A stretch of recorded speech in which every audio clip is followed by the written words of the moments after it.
Greetings, friends. Welcome back to the broadcast. I'm Shawn. Website can be found at scriptureandprophecy.com. That's where you go to find the archives. That's where you go to support this mission of truth. Well, this morning we're resuming our study in the book of 1 Kings. We're going to be looking at chapter 10 and 11 this morning. Now, chapter 10 is just kind of just a short little reminder of the wealth and splendor and wisdom that Solomon possessed.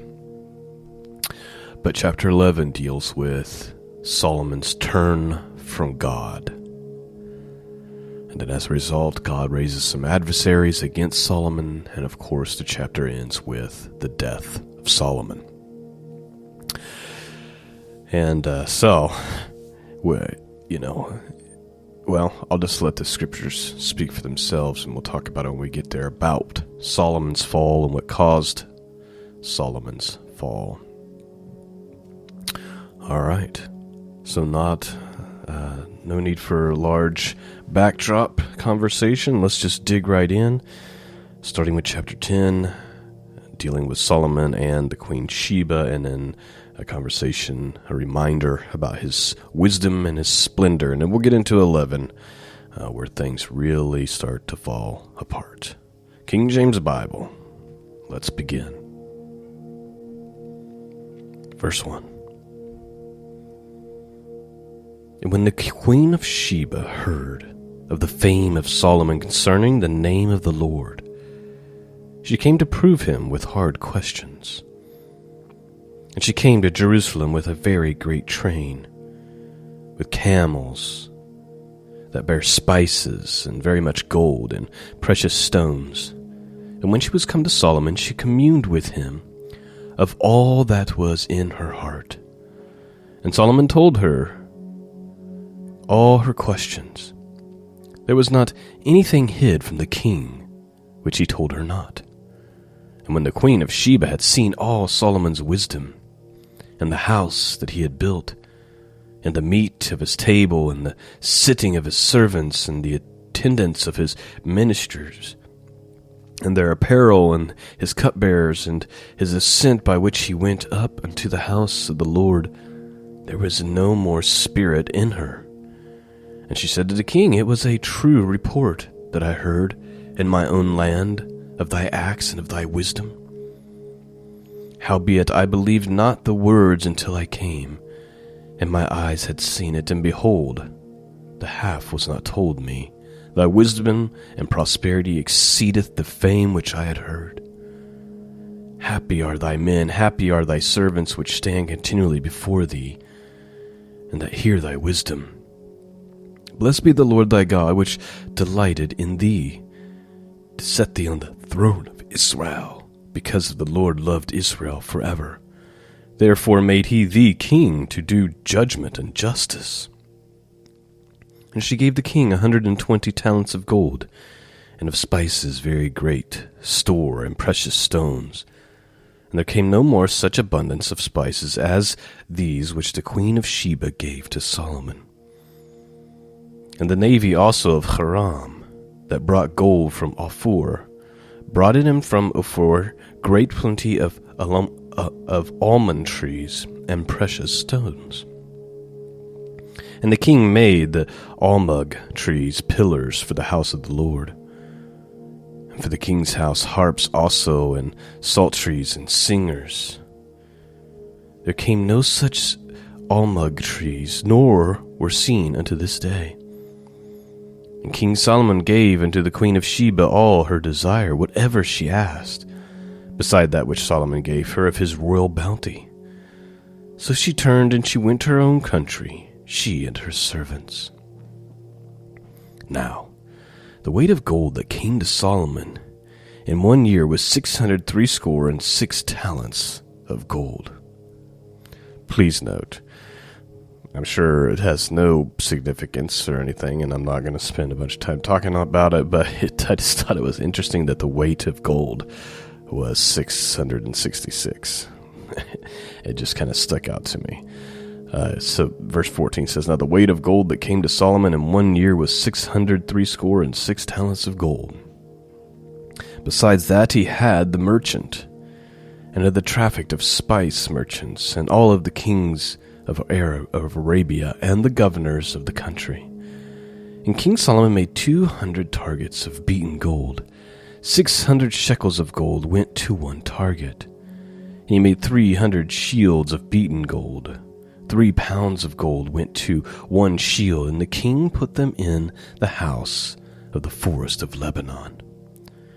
Moreover, the king made a great throne of ivory, and overlaid it with the best gold.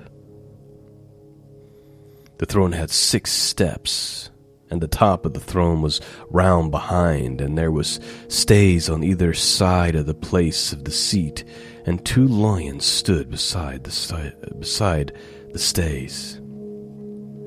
And 12 lions stood there on one side and one on the other upon the 6 steps. There was not the like made in any kingdom. And all King Solomon's drinking vessels were of gold, and all the vessels of the house of the forest of Lebanon were of pure gold. None were silver. It was nothing accounted of in the days of Solomon. For the king had at sea a navy of Tarshish with the navy Hiram. Once in 3 years came the navy of Tarshish, bringing gold and silver, ivory, apes, and peacocks. So King Solomon exceeded all the kings of the earth for riches and for wisdom. And all the earth sought to Solomon to hear his wisdom which God had put in his heart. And they brought every man his present, vessels of silver and vessels of gold, and garments and armor and spices, horses and mules, a rate year by year. And Solomon gathered together chariots and horsemen, and he had 1,400 chariots and 12,000 horsemen, whom he had bestowed in the cities for chariots, and with the king at Jerusalem. And the king made silver to be in Jerusalem, as stones, and cedars made he to be as sycamore trees that are in the vale for abundance. And Solomon had horses brought out of Egypt, and linen yard. The king's merchants received the linen yarn at a price. And a chariot came up and went out of Egypt for 600 shekels of silver, and a horse for 150. And so for all the kings of the Hittites and for the kings of Syria did they bring them out by their means. So please note, that's chapter 10. And chapter 10 just kind of goes out of its way to make sure you understand just how much Solomon had, just how wealthy he was, how extreme and absurd, really, his wealth was. It also goes out of its way to make sure you understand that God gave him this wisdom, put this wisdom in his heart, like all this abundance, which greatly exceeded any king who's ever lived to this day and before, was from God. And yet, what we're about to discover is, in spite of all of that, and in spite of how wise Solomon was, he's about to fail miserably and end his journey poorly, so to speak. So let's get into chapter 11, and we'll see the fall and death of Solomon. Chapter 11, verse 1. But King Solomon loved many strange women, together with the daughter of Pharaoh, women of the Moabites, Ammonites, Edomites, Zidonians, and Hittites. Now please note, what's interesting is the Proverbs are filled over and over with wisdom from Solomon saying, don't engage with a strange woman, right? A strange woman is a deep ditch. A strange woman is a deep pit, like warns over and over, warning his sons over and over and over, don't do this thing. Don't get caught up with strange women. And maybe it's because of his own failings that he wrote that wisdom down for his sons. Verse 2, let me just start over. But the king Solomon loved many strange women together with the daughters of Pharaoh, women of the Moabites, Ammonites, Edomites, Zidonians, and Hittites, of the nations concerning which the Lord said unto the children of Israel, You shall not go into them, neither shall they come in unto you, for surely they will turn away your heart after their gods. And Solomon clave unto these in love. And he had 700 wives, princesses, and 300 concubines, and his wives turned away his heart. Please note, obviously, Solomon had a hunger for women. I can't even conceive. It's not even conceivable to try to understand 700 wives plus 300 concubines. Verse 4. For it came to pass when Solomon was old that his wives turned away his heart after other gods, and his heart was not perfect with the Lord his God, as was the heart of David his father. For Solomon went after Ashtaroth, the goddess of Zidonians, and after Milcom, the abomination of the Ammonites. And Solomon did evil in the sight of the Lord, and went not fully after the Lord, as did David his father. Then Solomon built a high place for Chemosh, the abomination of Moab, and in the hill that is before Jerusalem, and for Moloch, the abomination of the children of Ammon. And likewise did he for all his strange wives, which burnt incense and sacrifices unto their gods, and sacrificed unto their gods. And the Lord was angry with Solomon, because his heart was turned from the Lord God of Israel, which had appeared to him twice, and had commanded him concerning this thing, that he should not go after other gods. But he kept not that which the Lord commanded. So please note, obviously God is frustrated and angered, right? He's given Solomon the greatest wisdom and the greatest wealth ever known to man. Furthermore, God has appeared to Solomon twice. 2 times. So Solomon's really without excuse. I mean, how can he not know who the one true God is? He's blessed beyond measure, and the Lord has appeared to him twice. Right? Verse 11. Wherefore the Lord said unto Solomon, For as much as this is done of thee, thou hast not kept my covenant and my statutes which I have commanded thee, I will surely rend the kingdom from thee, and will give it to thy servant. Notwithstanding, in thy days I will not do it for David thy father's sake, but I will rend it out of the hand of thy son. Howbeit I will not rend it away all the kingdom, but I will give one tribe to thy son for David my servant's sake, and for Jerusalem's sake, which I have chosen. And the Lord stirred up an adversary unto Solomon, Hadad the Edomite. He was the king's seed in Edom. For it came to pass, when David was in Edom, and Joab the captain of the host was gone up to bury the slain, after he had smitten every male in Edom, for 6 months did Joab remain there with all Israel, until he had cut off every male in Edom, that Hadad fled, and he and certain Edomites of his father's servants with him, to go into Egypt, Hadad being yet a little child. And they arose out of Midian, and came to Paran. And they took men with them out of Paran, and they came to Egypt, unto Pharaoh king of Egypt, which gave him a house, and appointed him victuals, and gave him land. And Hadad found great favor in the sight of Pharaoh, so that he gave him to wife the sister of his own wife, the sister of Tahpenes the queen. And the sister of Tahpenes bare him Gunabath his son, whom Tahpenes weaned in Pharaoh's house, and Gunabath was in Pharaoh's household among the sons of Pharaoh. And when Hadad heard in Egypt that David slept with his fathers, and that Joab the captain of the host was dead, Hadad said to Pharaoh, "Let me depart, that I may go to my own country." Then Pharaoh said unto him, "But what hast thou lacked with me? That behold, thou seekest to go to thy own country." And he answered, "Nothing, howbeit, let me go anywise." And God stirred him up another adversary, Rezon the son of Elidad, which fled from his lord Hadazer, king of Zobah. And he gathered men unto him, and became captain over a band. And when David slew them in Zobah, they went to Damascus, and dwelt therein, and reigned in Damascus.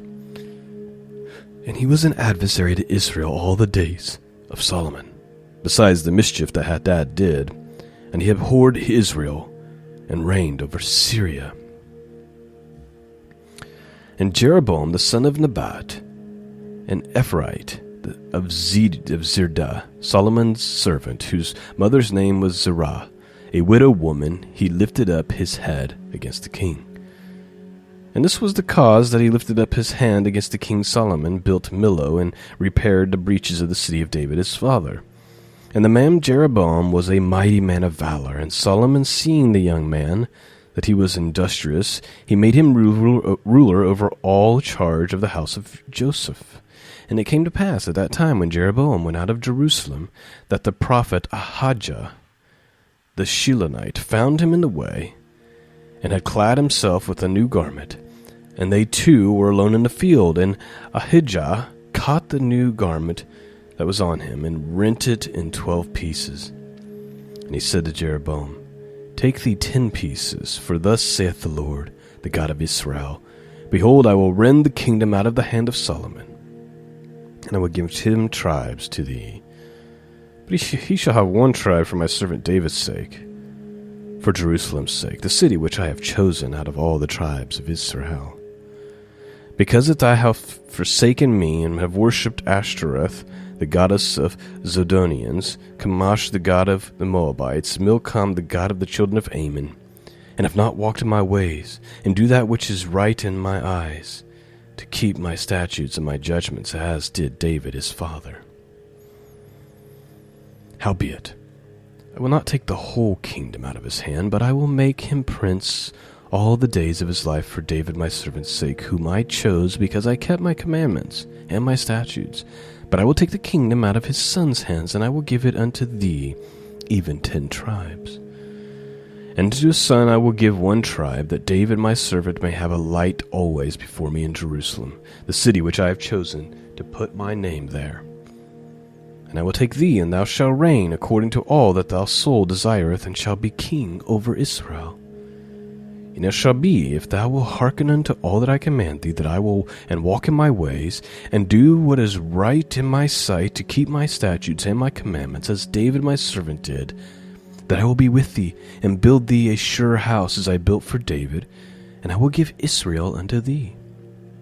And I will for this afflict the seed of David, but not forever." Solomon sought therefore to kill Jeroboam, and Jeroboam arose and fled into Egypt, and Shishkan the king of Egypt, and was in Egypt until the death of Solomon. And the rest of the acts of Solomon, on all that he did, and his wisdom, are they not written in the book of the acts of Solomon? And the time Solomon reigned in Jerusalem over all Israel was 40 years. And Solomon slept with his fathers, and was buried in the city of David his father. And Rehoboam his son reigned in his stead. And so that is the end of chapter 11. And of course, one thing that the book of Kings and Chronicles and the book of Samuel does, is it assumes that we have access to these historical records. Like, for example, this one says, and all the rest of the things that Solomon did, you can find out about it if you want to. Is it not written in the Acts of Solomon? We see that also. A couple places it says, "Is it not written in the book of Jasher?" And we see a couple examples of this. But anyway, that is our study for this morning. Not overly exciting, but it's just important to know. God gave the commandments multiple times. Solomon knew the warnings and the reasons for the warnings. In the book of Exodus, God tells... Exodus, here, I'll just read you a couple real quick. Exodus 34:16. And thou take of the daughters and unto thy sons, and their daughters go whoring after their gods, and make thy sons go whoring after their gods. Deuteronomy chapter 7. Neither shalt thou make marriages with them. Thy daughter shall not give unto his son, nor his daughter shalt thou take unto thy son. Exodus 23:31. And I will set thy bounds from the Red Sea and unto the sea of the Philistines, and from the desert of the river, for I will deliver the inhabitants of the land into your hands, and thou shalt drive them out before thee. Thou shalt make no covenant with them, nor their gods. And they shall not dwell in thy land, lest they make thee a sin against me. For if thou serve their gods, it will surely become a snare unto thee. So it's all over the law. You don't intermarry specifically outside of the faith, right? That's really what this is about. Don't think that you're going to get involved with somebody and you'll convert them. No, what's going to happen is they're going to lead you astray.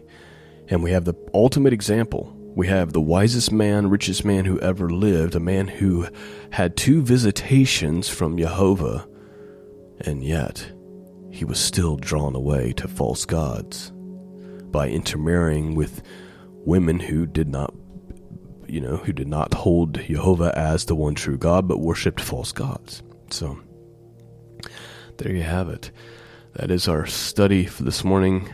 Thank you for your prayers. I'm starting to get back to health, and I appreciate all your prayers and your concern. Thank you for supporting the broadcast.